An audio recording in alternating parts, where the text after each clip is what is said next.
I'm Mariam Rahmani. I'm a writer and translator, and I also teach at a college in Vermont, which is where I live right now.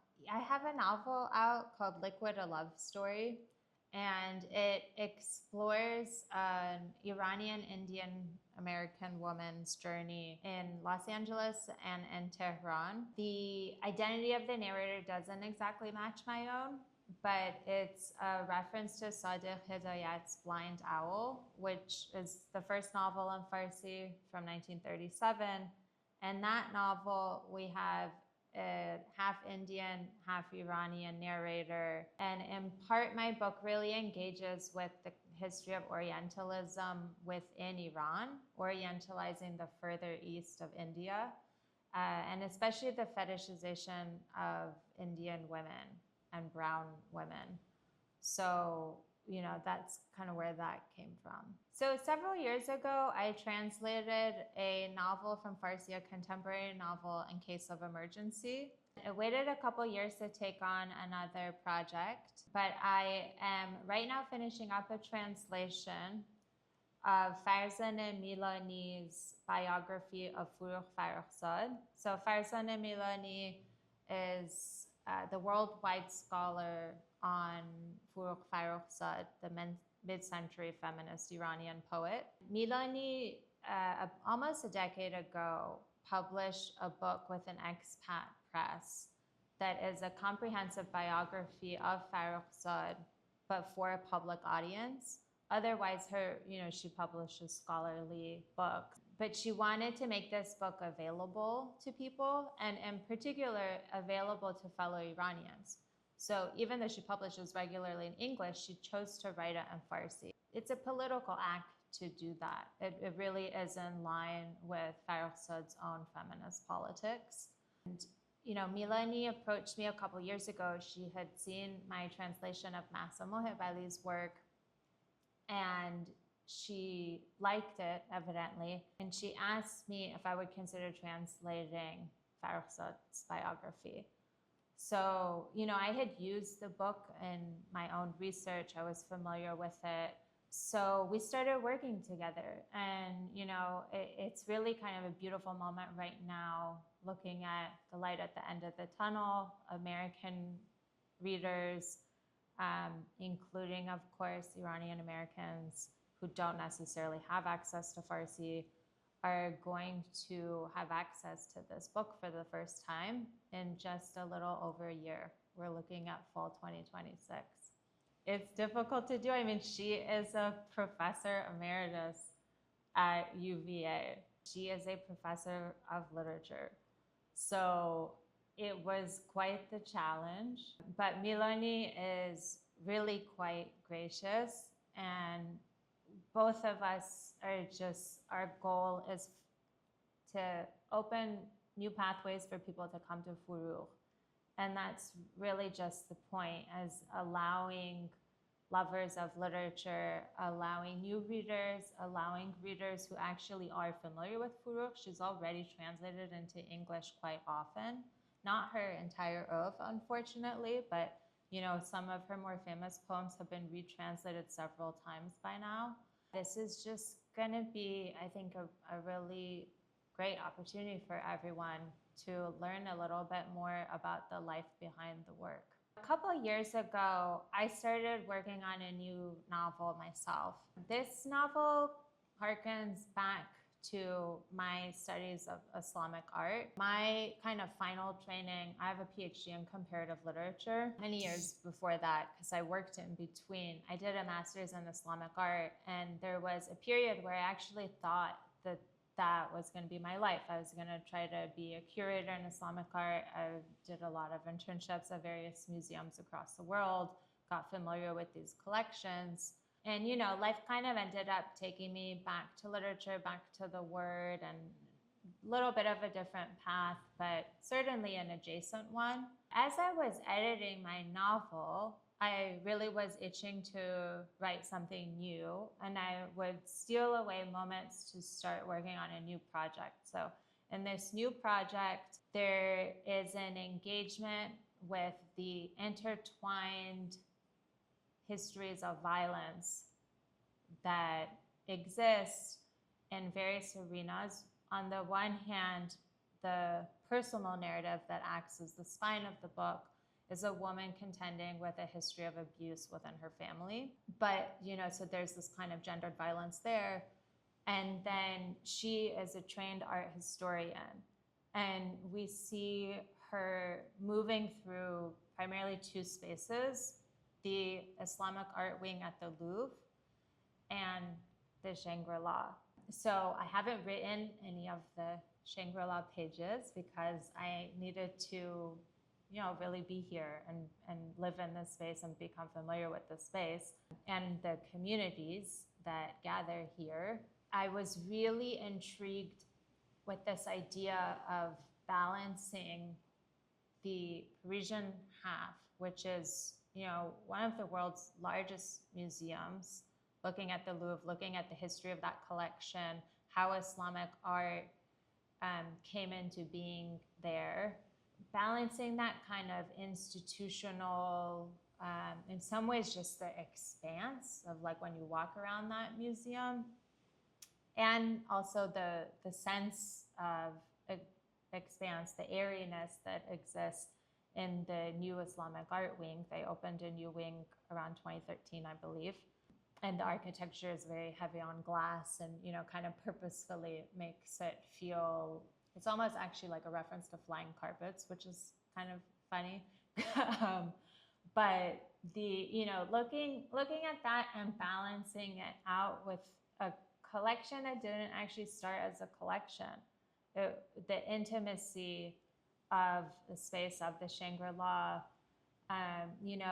it started to become museumized as Doris Duke was alive because she had decided that would be the fate of this home.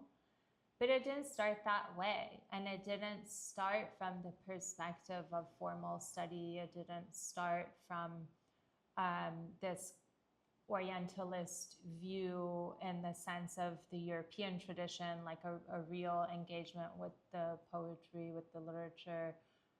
It was much more eclectic than that. I'm really interested in the kind of intimacy of that, the intimacy that exists between someone like Doris Duke and these objects, but also even more so, really, the intimacy that can exist between an audience member or someone like me walking around the museum today. And the fact that a lot of the objects live here, like they're literally installed, they cannot be removed, including what we're seeing just behind me. I tend to work in this kind of couplets format, even in prose, where I'm really interested in the having two hemistiches that mirror each other in some ways, but also complete each other. There's some friction between them. The idea isn't complete without both. This juxtaposition in this current novel is really trying to juxtapose how we experience some of these artworks and what that feels like, as well as their histories.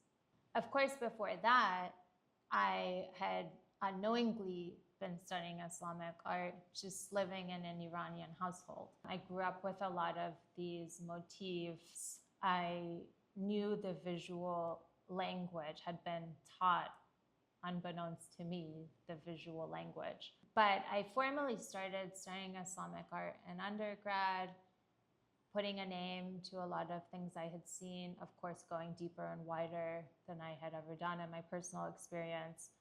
And, at the time, I believe it was not long after the Shangri-La was open to visitors and to the public, I heard about this space, really interested in this idea of a home. Like, what does it mean to look at these items within a home? And the personal taste that would be involved in the kind of collection assembling of a place like this, because I was already at that point starting to be exposed to, let's say, the Islamic art wing at the Metropolitan Museum of Art in New York, and knew how those more formal collections really try to be quite expansive, and they try to look for representative objects from each period and each geography. And I had a suspicion that probably wasn't the case at the Shangri-La, somewhat due to scale, somewhat just because it was a lived-in home, and the space always intrigued me.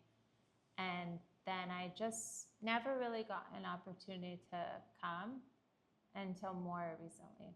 I think before coming here, I hadn't quite realized how much the collection is focused on Iran.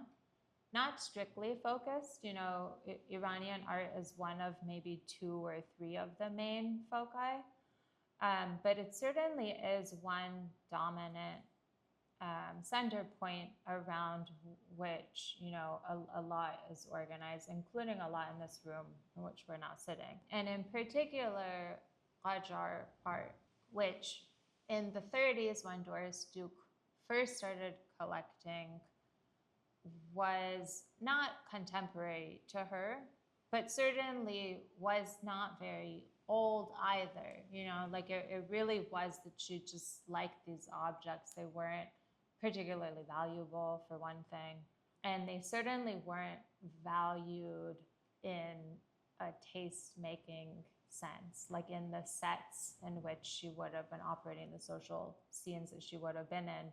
These objects didn't carry a lot of weight. Really being immersed in that while I've been here has been quite interesting, and just contending with that kind of inherited experience for the space at a moment, historical moment, in which there actually is a lot more research being done on Qajar art. My own master's thesis was on Qajar painting, on, you know, the effect of photography on painting at a certain period. Being able to delve into that has been quite rewarding. Part of what moved me to this project was the suspicion that there was a lot I didn't know. I had been to Hawaii twice before coming to the Shangri-La for the first time in the spring. I was astounded by the natural beauty of the space, but I had no interaction with any kind of real life. A couple times over the course of the past 6 months or so, I've learned so much about the sense of place here. It's really educational, thinking about how this home interacts with the land, interacts with claims to the land that certainly, you know, would have superseded Doris Duke and continue to exist today. Just learning more about the diversity that exists in current Hawaii, learning more about the communities here, what they value, all of that has been quite new to me. And it's just added a lot as I think about these histories of violence. You know, what is land dispossession? What is object dispossession? And thinking about that in relation to the indigenous communities in Hawaii, as well as in relation to some of the objects that are here in this space. I think certainly it's going to come into play. I don't quite know how right now, because I actually haven't put my finger on the story yet. So I've been writing while I've been here, but I'm working on a different manuscript. It would have been much too fresh for me to try to immediately regurgitate what I was seeing and hearing and experiencing. I've also taken a lot of really comprehensive notes. I've tried to take, you know, notes in different forms, some written, some journaling, some photographs. Just, you know, planting some handles, some hooks that I'm later going to be able to access in order to try to remember what it was to be here, which will be necessary to writing about it. So it absolutely has shaped the story. I don't know yet what the shape of the story is. One of the boons of being here is that it's such a tight-knit community. Most museums are in some ways impersonal places to work, at least some of the major institutions in the world. Getting to know the community within the Shangri-La has been a real privilege. Talking to the conservation team and getting to know their particular challenges, which are really above and beyond trying to conserve materials that are so often exposed to salt water. Doing events, being at events that I'm not formally contributing to, but as an audience, from all these different directions, I've had an opportunity to participate in the community life of the Shangri-La. I think it's a really special space, and I think that it also plays an important role internationally when we think about what kinds of communities and what kinds of events Islamic art museums are able to convene. Shangri-La is a living center, much more so than a museum in the traditional way we might think of a museum. It really is just the locus of a lot of activity. Even looking through some of the records of other artists who had been here for residency in the past and saying, oh, I know that work, I like that work, I've seen it before. It's clear that a lot of people kind of cross paths here. And I think I'm really excited to be a part of that community and do hope that it continues for a lifetime instead of ending when I leave tomorrow.